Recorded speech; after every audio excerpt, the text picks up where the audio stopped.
not every user of a single operating system should have the same level of access to files and directories.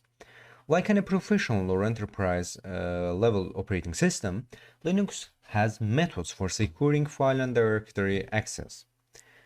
This security systems allows the system administrator, the root user, or the file owner to protect their files from unwanted access or tampering by granting select user permissions to read, write, or execute files. For each file and directory, we can specify the permission status for the file's owner, for particular group of users, and for all other users. This is a necessity in a multi-user enterprise level operating system. The alternative will be quite chaotic. So in this lecture, I will show you how to check for and change permissions on files and directories for select users, how to set default file and directory permissions, and how to set special permissions. Finally, you will see how hackers' understanding of permissions might help them exploit a system. We have different types of users in Linux. As you know, in Linux, the root user is all powerful. The root user can do basically anything on the system. Other users on the system have more limited capabilities and permissions and almost never have the access that the root user has.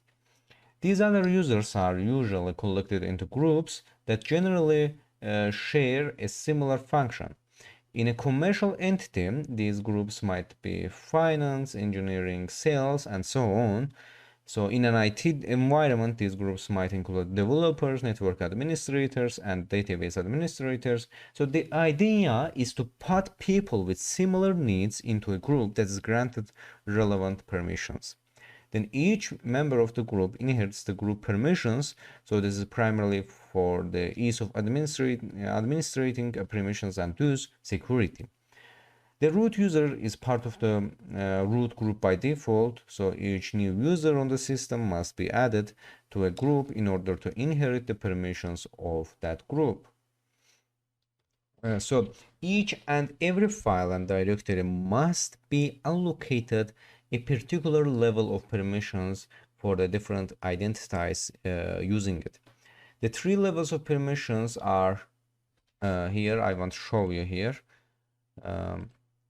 Are permissions read here, and we have W write here, write, and we have X here, X for execute. So read here, this grants permissions only to open and view a file. Write is this allows user to view and edit a file, and X is, as you know, this allows users to execute a file but not necessarily view or edit it. It is just execute if not written with read or write here. In this way, the root user can grant users a level of permission depending on what they need the files for. When a file is created, typically the user who created is the owner of the file, and the owning group is the user's current group. The owner of the file can grant various access privileges to it.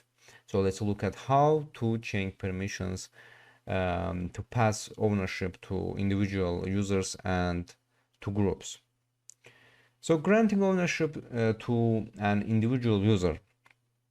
To move ownership of a file to a different user so that they have the ability to control permissions, so we can use con here. I want to show you con. So this means change owner in Linux. So con, for example, Bob here, tmp Bob's file. Here we give the command the name of the user we are giving ownership to, Bob here, and this command grants the user account for Bob ownership of Bob's file. So granting ownership to a group. So to transfer ownership of a file from one group to another, we can use the CRAP. I want to show you here.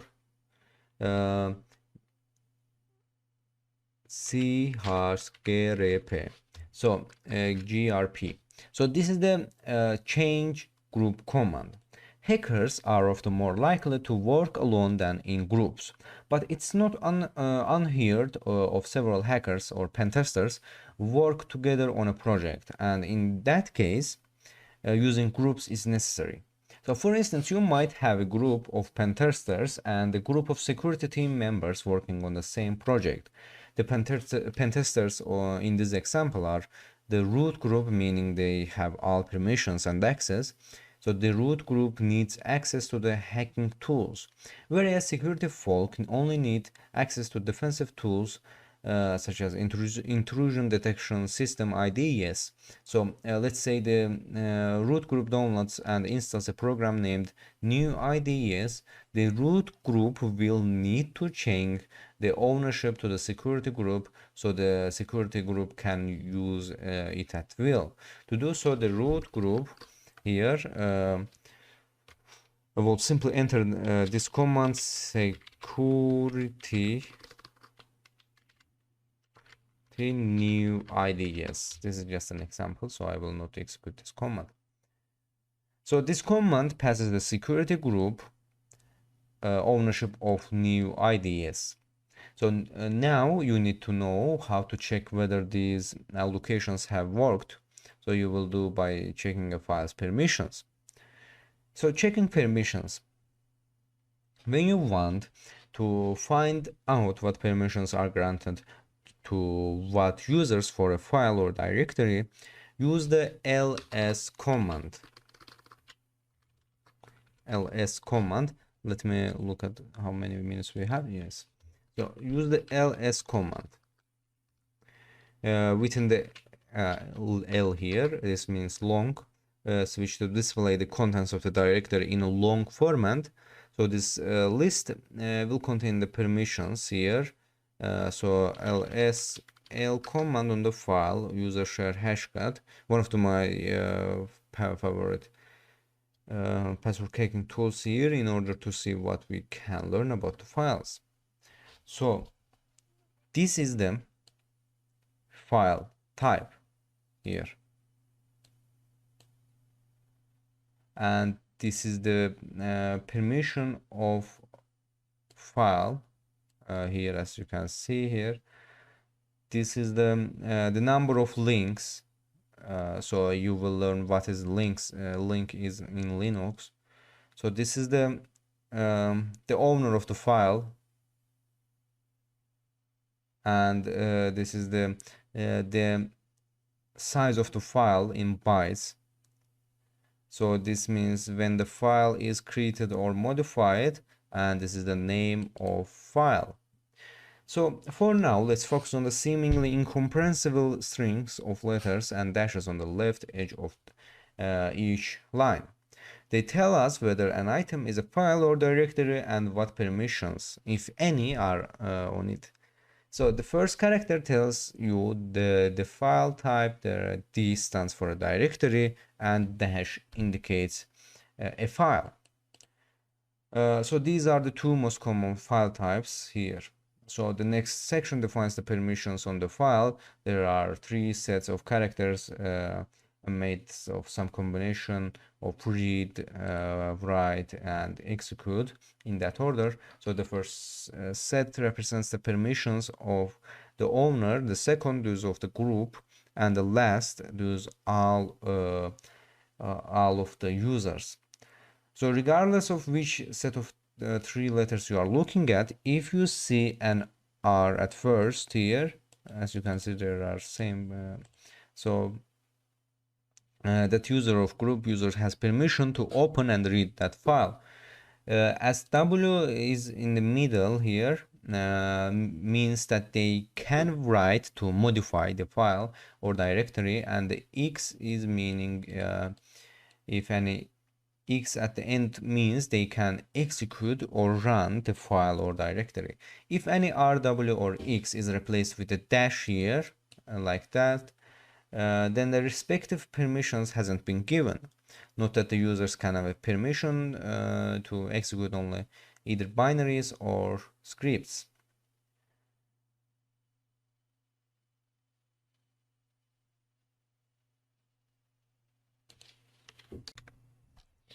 We can use the Linux command chmod or change mode to change permissions of the file or folder here. This is the command here we will use in this lecture.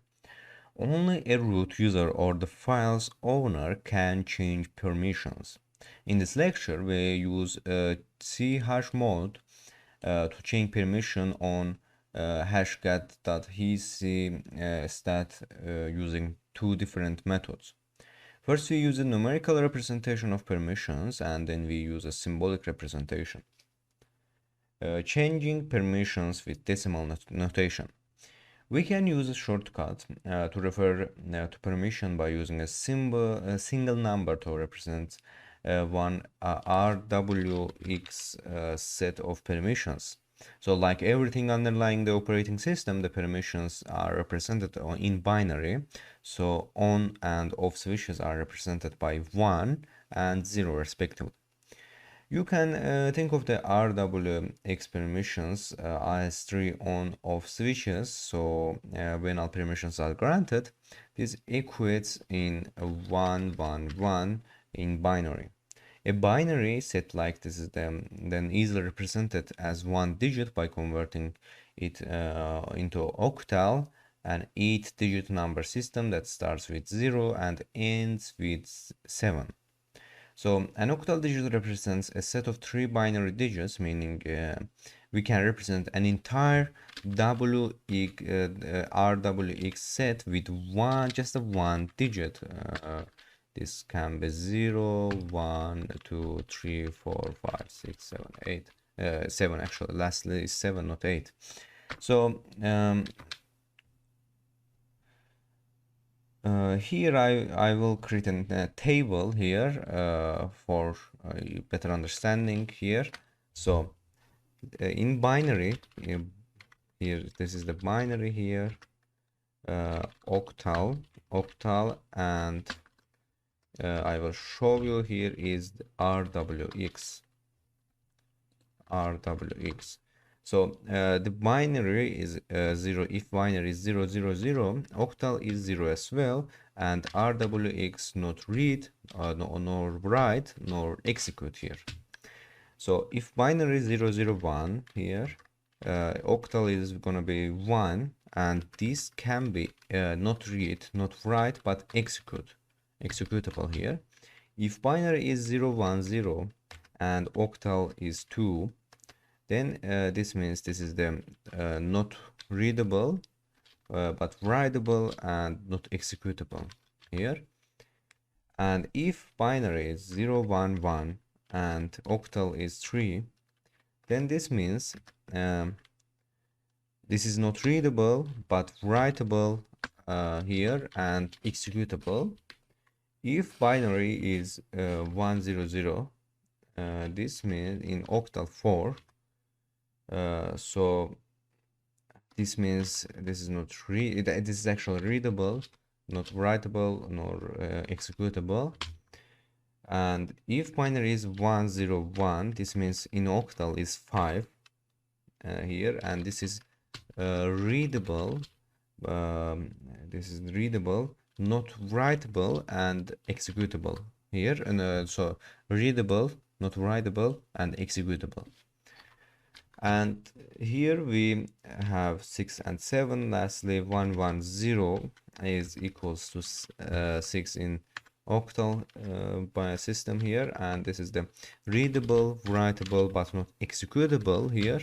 But if all binary is 1, 3, 1, 1, 1, 1, and this means in octal we have 7 here, and this is readable, writable, and executable as well. So using this information, let's go through some examples. First, if we want to set only the read permission, we could consult the table and locate the value for read. For example, this is the read permission, and this is the for. We can declare this using for or just a read, write, execute, or we can declare it in binary.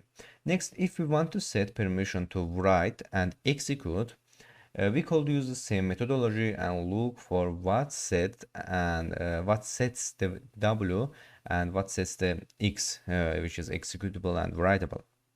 So as you can see here, we have our WX here.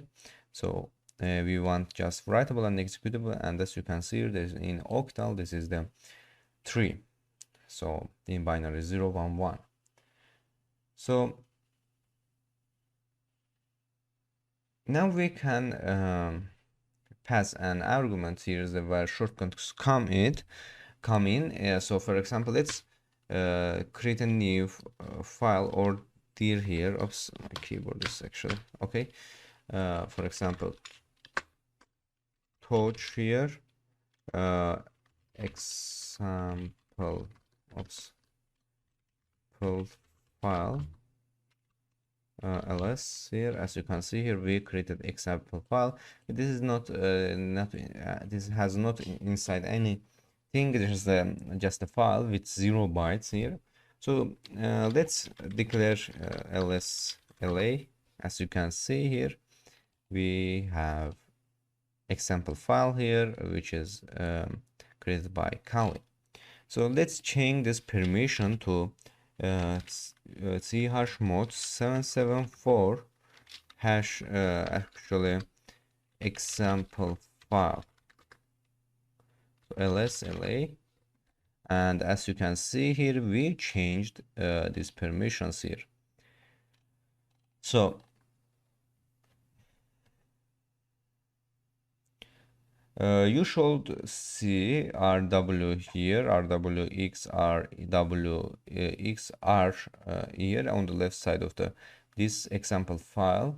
So this confirms that this c hash mod call successfully changed permission on the file to give both the owner and the group ability to execute the file.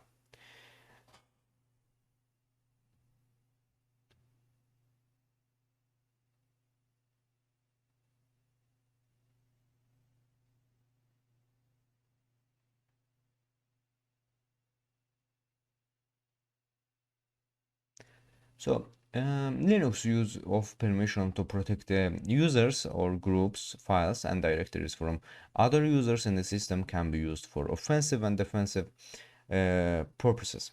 You should now know how to manage these permissions and how to exploit weak points in the security system, in particular SUD and SGID.